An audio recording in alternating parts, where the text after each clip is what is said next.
ஏசாயா 35 அதிகாரம். வனாந்தரமும் வறண்ட நிலமும் மகிழ்ந்து கடுவெளி களித்து புஷ்பத்தைப் போல செழிக்கும்.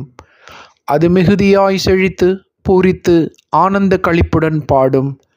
லீபனோனின் மகிமையும் கர்மேல் சாரோன் என்பவைகளின் அலங்காரமும் அதற்கு அளிக்கப்படும். அவர்கள் கர்த்தருடைய மகிமையும் நமது தேவனுடைய மகத்துவத்தையும் காண்பார்கள். தளர்ந்த கைகளை திடப்படுத்தி தள்ளாடுகிற முழங்கால்களை பலப்படுத்துங்கள். மனம் பதறுகிறவர்களை பார்த்து, நீங்கள் பயப்படாதிருங்கள், திடன் கொள்ளுங்கள். இதோ உங்கள் தேவன் நீதியை சரிக்கட்டவும் உங்கள் தேவன் பதிலளிக்கவும் வருவார். அவர் வந்து உங்களை இரட்சிப்பார் என்று சொல்லுங்கள். அப்பொழுது குருடரின் கண்கள் திறக்கப்பட்டு செவிடரின் செவிகள் திறவுண்டு போம். அப்பொழுது முடவன் மானை போல் குதிப்பான், ஊமையன் நாவும் கெம்பீரிக்கும்.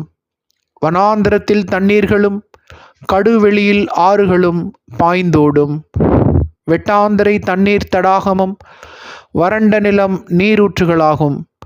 வலு சர்ப்பங்கள் தாபரித்து கிடந்த இடங்களிலே புல்லும் கொருக்கையும் நாணலும் உண்டாகும்.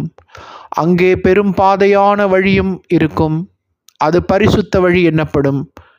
தீட்டுள்ளவன் அதிலே நடந்து வருவதில்லை. பேதையாய் இருந்தவர்களும் திசை கெட்டு போவதில்லை. அங்கே சிங்கம் இருப்பதில்லை, துஷ்டமிருகம் அங்கே போவதும் இல்லை, அங்கே காணப்படவும் மாட்டாது.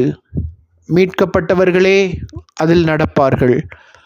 கர்த்தரால் மீட்கப்பட்டவர்கள் திரும்பி ஆனந்த களிப்புடன் பாடி சீயோனுக்கு வருவார்கள். நித்திய மகிழ்ச்சி அவர்கள் தலையின் மேல் இருக்கும். சந்தோஷமும் மகிழ்ச்சியும் அடைவார்கள். சஞ்சலமும் தவிப்பும் ஓடிப்போம். ஆமேன், ஆமேன்.